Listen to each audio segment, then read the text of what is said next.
I'm currently on the WP Query Codex page. I'll provide a link to this in the resource section of this lecture. Here's what WordPress has to say about this class. WP Query is a class defined in wp-include/query.php that deals with the intricacies of a post's request to a WordPress blog. The wp-blog-header.php gives the WP Query object information defining the current request, and then WP Query determines what type of query it's dealing with and fetches the requested posts. It retains a lot of information on the request, which can be pulled at a later date. This class, which we will go over soon, is probably one of the most famous and most used classes by WordPress developers. It's used because it's so simple to get started with. It provides a lot of options and is documented quite heavily. This class lets you interact with the database by grabbing posts. It seems simple, but posts are very complex in their design. This class is meant to help you get past that complexity. You may have noticed that WordPress provides a plethora of functions for interacting with the database. We are allowed to write custom SQL queries, but that's only when we need complete control. At this point, we don't need to use custom queries, but I promise you we will go over how to do that in a future lecture. For now, the functions and classes provided are tailored solutions to the most common problems we have. The WP Query class is the exact solution WordPress uses to query for posts that are loaded in our templates. You'll notice soon enough that the methods are similar to the functions we've used so far. Before we begin, I want to point out that there's a documentation page for the WP Query class on the developer site. I'll provide a link to it in the resource section of this lecture. This page is the more updated version and will soon take over the Codex version. I showed you the Codex one because it had a better description of the class itself. From now on, we'll be referring to the developer page for any information on the WP Query class. Back to our project, let me show you how this works. I'm going to insert this code inside the div tag with the class related -posts. To get started with the WP Query class, you need to make a new instance of this class. I'm going to create a variable named rpQuery where rp is short for related posts. I'm going to create a new instance of the WP Query class, and this class has one argument which is completely optional. The argument is an array of keys and values that specify what kind of posts we want. If you look at the documentation, you'll notice there are literally dozens of keys we can set. Each key already has a default value.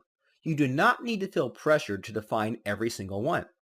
By default, WordPress will set its parameters to look for posts that have been published recently. For the most part, that's fine, but we would like to make a few adjustments to that. First, I want to shorten how many results are returned. By default, WordPress will use the setting in reading settings. In an earlier lecture, we set this to 4. However, I only want 2 results returned, so we have to set a key called posts_per_page. This value controls how many posts a query can return per page. By setting this value to 2, we assure ourselves only 2 posts will show up from this. Next, we want to make sure that the post we're currently viewing does not show up on this list of posts. In this case, we can set the post__not_in key. I'm not sure if you can see this clearly, but there are 2 underscores after the word post. It's very important your key matches mine. This key accepts an array of post IDs. So the question is, how do we get the ID for the current post? WordPress provides a global variable named post which we can access directly in the loop. In the resource section of this lecture, I provide a link to learn more about this variable. Here's what WordPress has to say. Contains data from the current post in the loop. This variable is an object that contains properties about the current post. One of these values is the ID. It's pretty simple to use. You just pass in the post variable and grab the property ID like so. The post variable is always available to us in the loop. The very last thing we need to do is make sure that the posts displayed are similar to the one the user is reading. There are dozens of ways to go about this, but let's keep it really simple. I'm going to assume that posts in the same category should be similar. So let's make it so that the posts that appear here are in the same category as the one the user is currently reading. First, we need to grab the categories assigned to this post. Create a variable named categories and set its value returned by the function getTheCategory. Despite its name, the function will return multiple categories in an array form.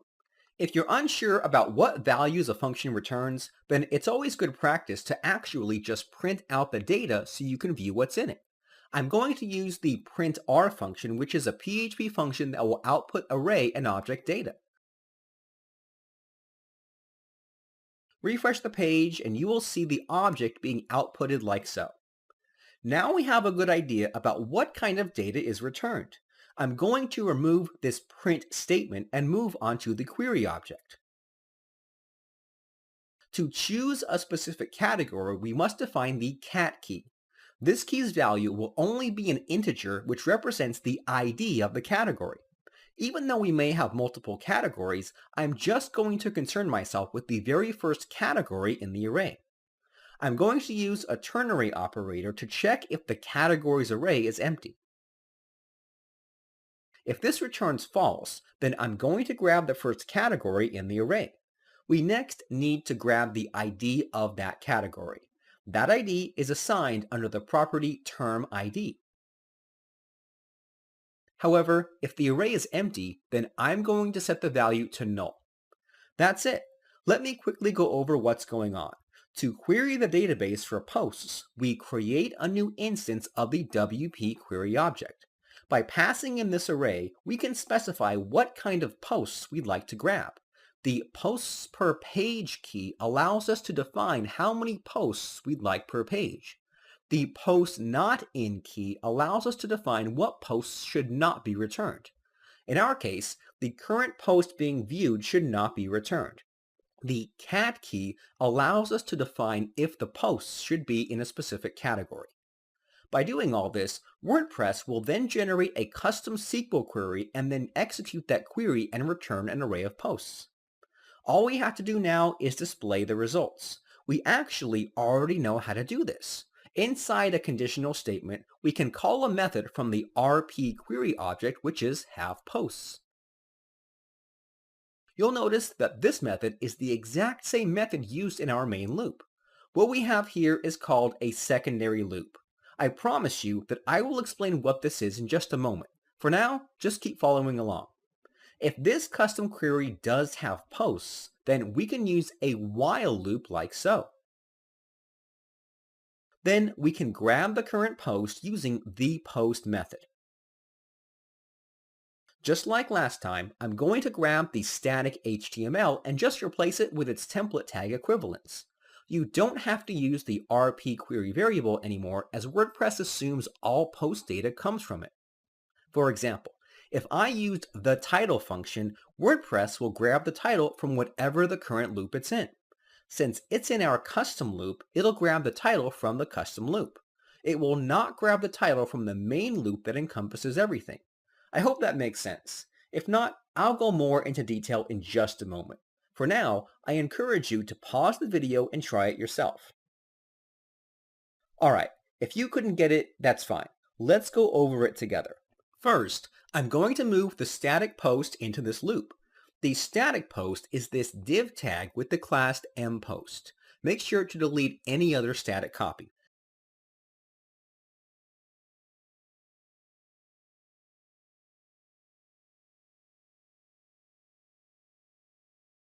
Then we have to grab the featured image of this post. Inside a conditional statement, we can use the hasPostThumbnail function.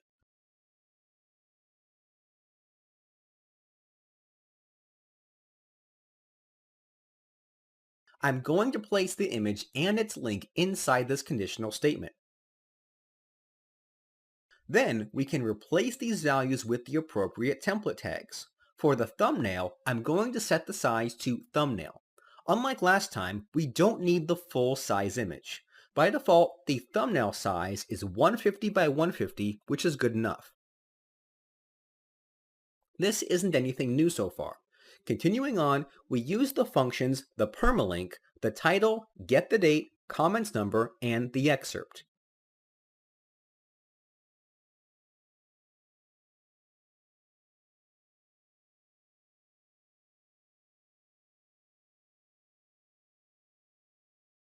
Really simple stuff here. The very last thing we need to do is reset everything. Earlier, I talked about main and secondary loops. In the resource section, I provide a link to the function WP reset post data. It's very important what WordPress has to say here. Use this function to restore the global post variable of the main query loop after a secondary query loop using new WP query. It restores the post variable to the current post in the main query. Differences between the main query loop and secondary query loops are: the main loop is based on the URL request and is processed before templates are loaded. Secondary loops are queries in theme, template, or plugin files. As I stated in an earlier lecture, WordPress will scan the URL and determine how many and what posts to display for the page. WordPress will automatically generate a query using the WP query class. This is what's called the main loop. Every page you visit has one. The WordPress team understands that sometimes you'll want to make your own loop and queries. Therefore, you can also use this class to generate your own queries. These custom loops are called secondary query loops. To prove this further, let's take a look at the post function. I provide a link to this in the resource section of this lecture. If you look at the source code, you'll see that it's just 2 lines of code. All that it's doing is grabbing the global WP query variable and then calling the method the post. This is similar to what we did in our own code. WordPress is using the exact same class we are using, which is WP query. The query that WordPress generates is called the main query. This query gets stored in the WP query variable, which is accessible to both you and WordPress. If you wanted to, you could just use this code rather than calling the post function. However, I think calling this function makes our code cleaner and much more readable. Inside the single template, we essentially have 2 loops. With this in mind, we run into one huge problem, and that is, how does WordPress know when you're finished running your secondary loop? You do that by calling the WP reset post data function right after the secondary loop. If anything, this is the most important part when creating secondary loops. By not calling this function, you will confuse WordPress. What will end up happening is that the data inside the loop will become unpredictable. So make sure you call this function. That is the last step. Refresh the page and you should now see our related posts being displayed. So far, this has been the most complex task we've done, but it's very important that you understand what's going on. This will not be the last time we'll use the WP query class. The WP query class is one of the most used classes provided by WordPress. Before I end this lecture, let's take a look at some of the cases where using the WP query class is beneficial over other available functions. To add a list of related posts under the current post. For example, a list of all posts in the same category. To create 2 loops on the same page. For example, an FAQ page with the question titles at the top and the content beneath. To create a custom list of recent posts in the sidebar or footer of your site when the recent posts widget doesn't do what you need or you'd rather code it yourself. To create custom queries for taxonomies using more than one taxonomy to define what's displayed. To query post types which aren't outputted by the default query, such as attachments. These are just some of the common scenarios where the WP query class can be used. Now let's take a look at some situations where it wouldn't be appropriate to use the WP_query class. If all you want to do is change the way posts are being displayed for a particular content type or archive, don't use WP_query. Instead, simply create a template file for that archive or content type and modify the loop in that template file. If you want to display a few more or less posts than would normally be shown on an archive, don't use WP_query to create a whole new query.